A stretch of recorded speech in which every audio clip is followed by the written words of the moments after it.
자, 오늘 새벽에 형철이가 크리스탈 팰리스 수정궁 대 맨유 경기를 했습니다. 네. 이 형철이의 지금 피곤한 얼굴이 오늘의 경기 내용을 대변해주는 네. 그 얼굴입니다. 사실 마찬가지로 피곤해 보이시거든요. 맞습니다. 0대 0이에요. 네, 서로가 그 안개가 안 거친 그 진짜 뿌옇고 뿌연 경기를 보면서 와, 나는 네. 보이나? 라는 생각이 들 정도로 아마 그 가까이는 보일 거예요. 왜냐면 안개가 거쳐도 우리가 안개를 그 카메라 위에서 이제 보는 거기 때문에 선수들 눈높이에서 가까이는 보일 거지만 그 카메라가 약간 낮게 잡아준 게 있거든요. 근데 그걸로 보니까 바깥쪽에 전환할 수 있는 곳이나 롱볼로 올릴 수 있는 전방은 하나도 안 보이더라고. 실제로 어제 그 라이브를 하는 동안에 그 파운드로 슈퍼챗을 보내시면서 영국에 거주하는 분들이 꽤 있었어요. 네. 한 서너 분이 계셨는데 그 중에 몇 분이 지금 영국에 있다. 어떤 분은 런던 근처에 있다라고 하는 분들이 있었는데 저 정도 그리고 지금 상황은 가까이 있는 거는 아무 문제가 없대요. 그쵸. 이게 멀리서 잡은 거랑 다르니까. 근데 롱킥으로 빌드업 하는 데는 방해가 될 수 있을 것이다라고 그래. 얘기하는 분들이 딱 맞네. 대부분의 얘기가 그렇더라고. 네. 자, 뿌연 안개인지 스모그인지 왜 런던 스모그는 우리 어렸을 때 배우잖아. 그쵸. 근데 그건지 뭔지는 모르겠어. 하여튼 그 뿌연 느낌 같은 답답한 경기였다. 최근 공식전 3경기로 놓고 봤을 때 소시에다드전 0대0, 첼시전 0대0, 수정궁전 0대0. 무득점 경기 3경기. 네, 물론 무실점 3경기이기도 한데 솔직히 지켜보는 팬 입장에서 승점 따는 건 고맙지만 이건 아니다라는 느낌이 들 수밖에 없어요. 네. 물론 당연히 진 거보단 낫습니다. 근데 아주 그냥 진짜 승점 기준으로만 놓고 봤을 때 1승 3패나 네.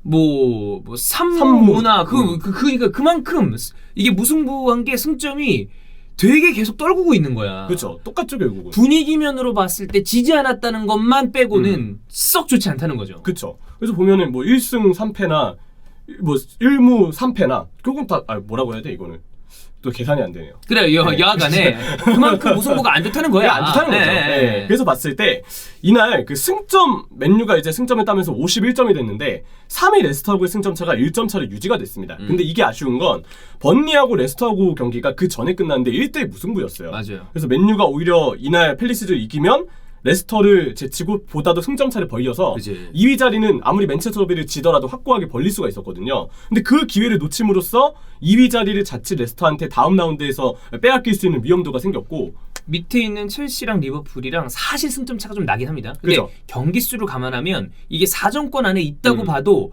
지금 맨유 팬들 입장에서는 좀 무리가 없다. 그러니까 그만큼 약간 쫄린다는 거죠. 그죠. 씨 왜 쫓아와? 이런 분위기예요. 당장 5위하고 첼시하고의 지금 승점 차가 7점 차인데 첼시가 맨유보다 한 경기를 덜 치렀거든요. 그러다 보니까 실질적으로는 4점 차라고 볼 수가 있고요. 우리가 여기서 주목해봐야 될 거는 맨유의 향후 일정입니다. 맨시티를 주말에 만나고 그 뒤에 밀란과의 유로파리그 중간에 웨스트햄하고의 리그 경기가 껴있어요. 웨스트햄 경기는 이제 부담스럽습니다. 네, 아무리 링가드가 없어도 웨스트햄과 보현이 있는 팀입니다. 그럼요. 제르드 보현. 그렇죠. 그리고 또 그 뒤에 밀란과의 유로파를 치르고 레스터 시티와의 FA컵 경기가 있어요. 그리고 브라이튼, 토트넘 이렇게 4월 10일까지 일정이 짜여져 있습니다. 전체적으로 무난한 일정은 아닙니다. 네. 까다로운 일정들이 중간중간 들어가 있어요. 그렇죠. 그래서 정말 최악의 상황일 경우에는 이 일정을 마친 뒤 어쩌면 4위 밖으로 밀려날 수 있는 것도 생각은 해야 됩니다. 불안하죠. 네, 물론 그럴 가능성은 적겠지만 이미 이 일정이 끝났는데 4위권이 간당간당한 정도가 되면 4, 5월까지 접어들었을 때는 정말 알 수가 없는 거거든요. 그렇습니다. 그래서 결국 지금으로서는 여러 정황상 이번 팰리스전은 반드시 이겼어야 했던 경기였다. 그렇지. 이거 아까워요. 네, 그래서 팰리스전을 못 이겼기 때문에 일단 4위권을 보다도 안정적으로 지킬 수 있는 확률이 조금이나마 떨어졌고 유로파리그 밀란전 운영까지 차질을 빚게 됐습니다. 물론 이제 밀란은 굉장히 오랫동안 우디네제한테 끌려가다가 네. 막판에 동점골을 넣으면서 무승부로 겨우 패배를 면하긴 했는데 분위기는 사실 밀란이 좀 안 좋긴 해요. 그렇죠. 근데 맨유도 아주 좋진 않다. 이렇게 되면 맨유랑 밀란이랑 서로 뭔가 누가 도 못하나 싸움이 될 수도 있어요. 네. 그 정도로 분위기가 양 팀 다 안 좋은데 네. 결국 우리가 들여다봐야 될 거는 왜 맨유가 이렇게 성적이 떨어져 있을까? 대체 왜? 대체 왜? 그 이유들을 한번 추려봤거든요. 예. 첫 번째는 매 경기마다 브루노 페르난데스의 클로즈업 사진을 보여주는데 진짜 죽을 것 같습니다. 다 너무 많이 지쳐 보여요. 몸이 일단 원래도 약간 이렇게 들어가 있는 호리호리한 상이야. 상이긴 한데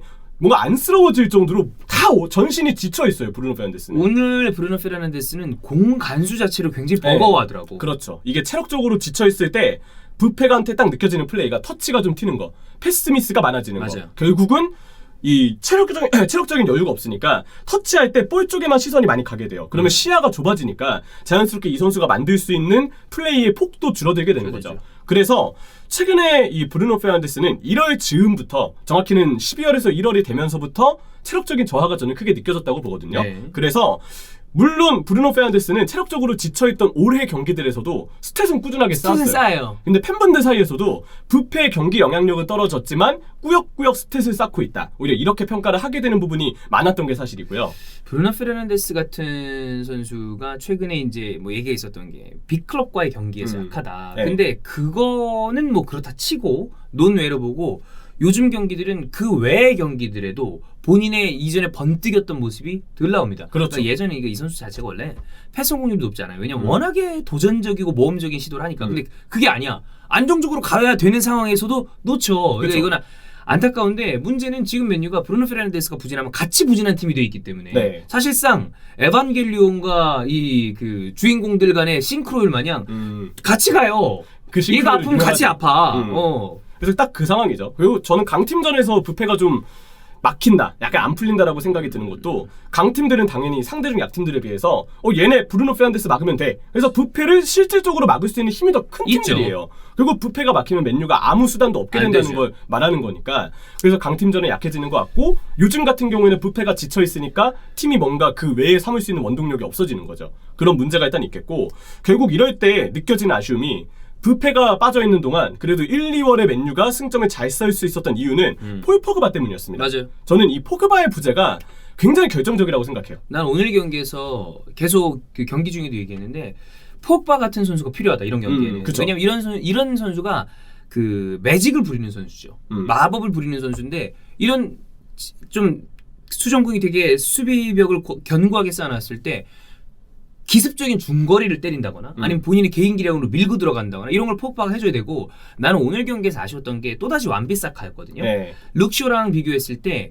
이 좌우 밸런스가 좀 문제가 있는데 나는 포그바를 오른쪽 메잘라나 하프윙으로 배치했을 때 완비사카를 살리기 위한 방도라고도 봤어요. 그쵸. 그리고 그가 포그바가 오른쪽에 나왔을 때 같이 조금 연계가 돼서 오른쪽이 살아나는 게 있었기 때문에 근데 그게 포그바가 빠지면서 그 부분이 다 같이 죽어버렸어. 그렇죠. 그리고 만약에 포그바가 왼쪽 메잘라나 하프윙으로 들어간다 그래도 상대가 포그바를 의식하게 되기 때문에 그러면 포그바가 왼쪽에 있으면 부패는 자연스럽게 오른쪽에 좀 더 많이 빠질 거예요. 그럼 브루노한테 자유도가 주어지죠. 네. 그러면 포그바한테 의식되다가 부패한테 자유도가 주어지니까 브루노 쪽으로 오른쪽 공격이 잘 풀리게 그렇지. 되고 그러면 비사카의 단점이 상쇄되는 거죠. 네. 이런 식으로 어떻게든 포그바가 있어야 4-2-2-2이 되었건 공격적인 4-3-3이 되었건 맨유의 공격이 조금 더 이 톱니바퀴가 잘 다양하게 굴러갈 수가 있어요. 근데 포그바가 전진이 되고 부패 부담이 덜어지고 아니면 포그바의 개인 역량으로 밀집 수비를 뚫을 수 있었던 중반기 때와 다르게 포그바가 빠지고 나니까 결국 부패에 대한 의존도가 심해지고 있고요. 단쪽으로 포그바가 에버튼전 전반 39분에 부상 아웃으로 빠졌고 그때 그 에버튼전 보신 분들은 아시겠지만 포그바가 빠지고 후반전이 되면서 에버튼이 연달아 2골 넣고 결국은 3대3 무승부가 됐거든요. 맞아요. 결국 이 경기도 포그바의 부재가 있었던 경기라고 포함을 했을 때 포그바가 빠진 경기는 에버튼전 포함 리그 1승 3무다. 안 좋죠. 게다가 그 1승도 이제 뉴캐슬전인데 요즘 브루스 감독의 뉴캐슬은 강등권 팀들보다 레이스가 안 좋아요. 네. 그래서 그런 점을 봤을 때 맨유가 포그바의 부재를 정말 크게 실감하고 있다. 안 그래도 사실 맨유가 지금 주포라고 할 수 있을 만한 선수가 없다고 봐야 돼요. 네. 카바니는 주포가 아닙니다. 그럼요. 너네 스탯을 봤을 때 마샬 더 얘기 안 하고 래시포드 사실 되게 부진하거든요. 이거 마샬에 가려져 있는 겁니다. 그렇죠. 그런 걸로 생각해 보면 결국 이런 골과 어떤 경기의 흐름을 바꿀 수 있는 게임 체인저를 해줄 수 있는 게 포그바인데 포그바 빠지고 이럴 땐 사실 지금 생각하면 그게 아쉬워요. 반더비크가 이럴 때 해줘야 되는 건데 그럼요. 오늘 경기에서 완전 명단제였습니다. 완전 뭐 네. 요즘에 몸도 안 좋다는 몸도 안 얘기도 좋은 있고. 것 같고 네, 이럴 때는 창의성 있는 개인 역량을 가진 선수가 필요한데 그치. 누가 생각해도 포그바가 아쉬워. 먼저 떠오를 수밖에 없고요. 네. 세 번째 이유는 솔샤르의 과감성입니다. 이게 맨유 팬들이 좀 답답해하는 포인트더라고. 맞아요. 너무 늦다. 네. 교체 카드나 어떤 전술적인 부분에서. 솔직히 팰리스전 그 후반전은 팰리스가 오히려 맨유를 패스입니다. 맞아요. 슈팅 수가 바뀌었어. 완전 팰리스가 더 네. 압박도 하고 공격도 두들기고 했는데 문제는 그렇게 밀리는 가운데 솔샤르의 첫 교체 타이밍이 74분이었어요. 느려. 그리고 이 팬들이 보기에도 뭔가 감독이 안 풀릴 때 이렇게 그라운드로 나와가지고 막 퍼거슨처럼 지시도 하고 얼굴도 빨개지고 해야 되는데 항상 카메라에 비치는 솔샤르의 모습은 다리를 하나 꼬고 이렇게 태블릿 보고 보고 있어요. 있단 말이야. 이렇게 그러니까. 하면서 캐릭이랑 얘기하죠. 근데 이게 그거예요. 만약에 경기의 내용이 좋거나 결과가 좋으면 그것도 뭐 뭔가 차가운 카리스마 막 이런 네. 얘기하는데 원래 이런 비주얼적인 거는 사람들의 어떤 감정과 같이 가는 부분이 맞아요. 있기 때문에 네. 그 이거는 차치하더라도 교체 카드 물론 그건 있습니다. 사실 교체 카드 보니까 약간 답답하긴 하더라고. 바꿔줄 애가 별로 없어. 솔직히 스쿼드 문제도 있죠. 없기는 해. 이건 뒤에 또 얘기하겠지만 이렇게 보면 넣을 선수가 없다라는 생각이 들긴 하는데 나는 개인적으로 오늘 마티치, 프레드 중원 조합도 조금 애매했다고 생각을 하고 근데 맨체스터 더비까지 생각을 한 것 같긴 해요. 맥토미니 쉬게 해줘야 돼. 네, 근데 조금은 이거 비단 오늘 경기뿐만이 아니라 최근에 쭉 봤을 때 솔샤르는 약간 답답한 부분이 있다. 교체줄이 늦을 때가 좀 있죠. 그럼 이제 되게 과격하게 얘기하는 분들은 브루노 없으면 넌 뭘 할 수 있냐 라는 얘기를 하는 거죠. 그렇죠. 그렇게 귀결될 수 있는데 결국은 이날도 문제가 되는 건 맥토민이랑 제임스를 넣었잖아요. 근데 남은 한 장의 교체 카드를 활용하지 않았습니다. 마마드 디알로도 있고 쇼레티레도 있고 어쨌든 공격적으로 넣을 수 있는 카드가 없었던 게 아닌데 아예 한 장도 쓰지 않았다는 점은 너무나도 아쉬운 일이고요. 여기에 더해서 전술 변화가 없었어요. 전반 후반 내내 저는 이날 결국 공격의 기조가 4-2-2-2에 가깝다고 봤거든요. 카바니랑 부페가 좌와프 스페이스로 빠지는 형태로 4-2-2-2에 가깝다고 봤는데 상대가 4-4-1을 쓰면서 이거를 다 1대1로 틀어 막았는데도 여기에 전술 변화를 90분 동안 주지 않았습니다. 경기 내내 프레드랑 마티치의 3선 조합은 둘 중에 한 명이 올라올 생각을 안 하고 0대0의 팀이 밀리고 있는데도 계속 뒤에 두 명이 고정적으로 받쳐 있었어요. 그러니까 마티치는 센터백 사이에 들어가가지고 빌드업하려고 그러고 있고 중앙에 프레드 혼자 덩그러니 있고 뒤쪽에서 빌드업하려고 그러니까 계속 분리돼. 그렇죠. 그냥 다 분리돼 있어요. 그러니까 중앙에서 조금만 압박하면 밀려나가. 네. 상대가 그리고 8명, 9명에서 수비를 하는데 미드필더 한 명 거기서 올라와야 돼요. 아니 오히려 센터백까지 하나 올라와도 돼요. 차라리 그래도 돼요. 네, 그렇게 해서 그러니까 이를테면 리디거라거나 아스필리쿠에타가 그런 식으로 오버래핑해서 수적으로 우위를 가져가는 장면들을 만들잖아. 그런 부분은 필요하다. 네. 안 그래도 좀 답답한데 경기가. 그렇죠. 그래서 솔샤르가 왜 이렇게 과감하게 전술 변화를 주지 않았을까 싶었던 추측을 해봤는데 밸런스를 역시나 너무 신경 쓴 것 같아요. 크리스탈 팰리스의 발 빠른 자원들에게 지난 맞대결 때 한번 썰렸었으니까 그 부분을 의식한 것 같고 로테이션의 이유는 있겠지만 하필 이날 마티치가 나왔고 그 마티치가 조르당아이와의 1대1조차도 버거웠거든요. 그러니까 이런 상황이 있으니까 조금 신중하게 생각을 한 것 같은데 보는 팬들 입장에서는 답답하죠. 이러면 솔샤르가 저기 TV 보고 있을 때마다 야 저 새끼 FM 하는 거 아니냐. 깝깝하지. 이런 식으로 FM 돌리고 있는 거 아니냐. FM 얘기 하잖아. 솔샤르가 자기 그것도 참고한다고. 그렇죠. 그래서 맨날 FM 돌리고 거기서 심을 가지고 결과내는 것 같다. 이런 약 팬들의 비판원의 비판도 있는데 결국은 후반 막판 되어서 오히려 맨유가 약간 밀고 들어갈 때 승점 3점을 노린다면 장신 선수의 맥과이어를 전방에 올려서라도 농볼 올려서 붙이는 노력이라도 했어야 됐다고 봐요. 근데 이런 시도가 전혀 없었던 건 결국 솔샤르가 승점 1점에 조금이나마 만족하는 뭔가의 타협점을 일찍 찾았던 게 아닌가. 이런 아쉬움을 가질 수가 있죠. 그 다음에 아까 얘기했던 이 선수단에 대한 문제가 좀 큽니다. 왜냐면 볼만 이게 딱 봤을 때 아마드 디알로 아직 어린 선수거든요. 물론 그 선수라도 넣었어야 되는 거 아니냐라는 얘기는 당연히 나올 수 있습니다만 지금 당장 성적을 기대하기에는 좀 어려운 선수. 그렇죠. 쇼레티레도 마찬가지고. 뭐 그리고 지금 명단에 들지는 않았지만 영입했던 파쿤도 펠리스트리 이런 선수들 역시 지금 당장 뭔가 기대하기를 어렵기 때문에 펠리스트리도 임대를 갔죠. 임대를 갔으니까 이거 보면 나는 내가 만약에 맨유 팬이라면 화살이 여름이적 시장에 뭐 했냐 라고 얘기할 것 같아요. 당연한 일인지. 왜 그 마지막까지 산초한테 빌빌대다가 그리고 반더비크에 대해서는 요즘에 그런 회의론이 많이 나오잖아요. 영입했으면 안 되는 선수일지도 모른다. 그쵸. 다른 데 빨리 오른쪽 윙거 쪽에 그걸 해서 즉전력감 오른쪽에 데려갔어야 되는 거 아니냐는 얘기를 할 수 있다고 봅니다. 그렇죠. 결국 이 선수단 문제죠. 당장 솔샤르를 그래도 옹호할 수 있는 건 이 선수단 퀄리티입니다. 그렇지. 이 선에 직선적인 드리블러 유형의 윙이 없어요. 다 보면 레시포드, 그린우드 포워드적 성향에 가깝고. 그러니까 DJ가 드리블러긴 해요. 근데 달고 들어가는 공간이 있어야 돼요. 그렇지. 공간이 없으면 그게 안 돼. 그렇죠. 그러다 보니까 결국은 이렇게 상대가 밀집 수비를 서 있을 때 1대1에서 제압할 수 있는 선수가 없고 그렇기 때문에 그나마 창조성을 가지고 있는 포그바랑 브루노 페르난데스한테 의존을 할 수밖에 없는 거죠. 이런 문제점이 있는데 게다가 최전방 공격수의 옵션도 애매합니다. 카바니는 나이가 많고 마시아는 자격 미달, 레시포드도 중앙보다는 당연히 측면에서 나은 선수고요. 브루노 페르난데스를 대신할 만큼의 백업 자원도 없다는 것. 반더베이크는 스타일이 아예 다른 선수죠. 여기에 더해서 저는 이 부분도 항상 아쉬운데 확실한 수비형 미드필드가 없어요. 마티치 하나야. 근데 마티치는 확실하지 않아 이제 쓰기가 좀 애매한 단계. 이제 마티치 늙었어.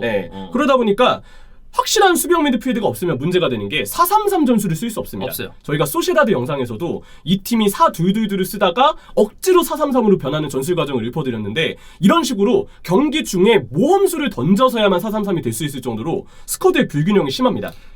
그 제대로 된 수비형 미드필더가 있다면 어쩌면 반더비크도 살아날 가능성이 난 있다고 봐요. 그렇죠. 오른쪽 몇 잘라서 그렇지. 쓰면 되니까. 오몇 잘라서 쓰면 되니까. 그래서 결국 팀이 어쩔 수 없이 두 명의 더블 볼란치를 세울 수밖에 없으니까 전술이 4-2-3-1 아니면 4-2-2-2 이 투미들의 고집이 될 수밖에 없고 밀집 수비 뚫을 때 원볼란치만 있어야죠. 투볼란치가 뒤에 머물면 어떡합니까? 그거는 잉여 자원이 생기는 네. 거 아니야. 오늘 경기도 그랬듯이 결국 이러한 스쿼드의 문제도 솔샤리의 선택지를 좁히는 이유라고는 볼 수가 있어요. 그리고 여기에 또 하나 문제점, 오른쪽 풀백. 네. 첼시전에도 오히려 첼시가 그날 왼쪽에 마운트를 두고 이렇게 윙백을 배치한 이유가 왼쪽 윙백에 있는 오른쪽 풀백에 있는 비사카의 공격을 막기 위한 의도라고 생각이 들어요. 이 정도의 압박만 들어가도 비사카가 빌드업에 영향을 주지 못하는 관여를 못해요. 네, 그런 문제점이 드러나는 거죠. 결국 이런 스쿼드의 문제점이 항상 맨유한테 좀 따라오는 게 아닌가. 그렇습니다. 근데 그런 해석도 있더라고요. 솔샤르의 주전 의존과 로테 부족 때문에 주전과 비주전의 어떤 격차를 봤을 때 비주전 선수들이 폼을 끌어올릴 수 있는 기회를 너무 못 받는다라는 의견도 있긴 합니다. 나는 뭐 그것도 틀린 얘기는 아니라고 네. 봅니다. 이게 종합적인 거기 때문에 그렇죠. 뭐 하나다라고 얘기하기는 어려운데 이것도 영향이 있을 수도 있어요. 네. 중요한 순간에 그런 선수들의 폼을 유지시키는 것도 사실 감독의 역할 중에 하나니까. 그래서 결국 내려지는 결론은 솔샤르가 조금 더 보완될 부분은 분명히 있을 것이다. 네. 그리고 맨유 팬들은 보드진을 지속적으로 원망하게 될 겁니다. 올해만 그런 게 아닙니다. 매년 그랬어요. 매 시즌마다 이런 식으로 이적 시장을 보내면서 항상 겨울 이적 시장에 뭔가를 해야 되는데 그게 안 되면 아무것도 못하는. 그리고 그러니까 팀의 전체 운영을 이야기하면서 그 다음에 감독에 대한 이야기가 돼야 되는데 감독을 막 욕을 하려고 그러더라 막 똘사리 막 이렇게 하려고 그랬는데 이게 보고 있으면 결국에 보드진이 문제인데 만약 보드진이 제대로 그림을 그려놨으면 감독에 대한 비판을 막 할 수 있겠는데 솔샤르 입장도 이해가 되는 부분이 좀 있긴 있거든.